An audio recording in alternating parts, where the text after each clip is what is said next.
Okay na? Baka may kalso kasanay. Siguraduhin niya nakapasok tayo. O sige. Yung.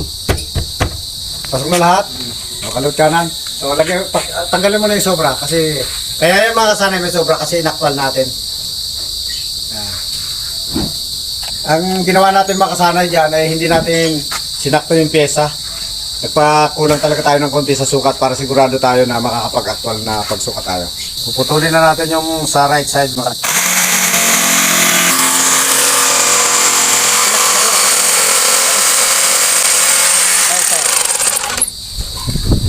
Ayun, nilamusan na ng ating kasanay.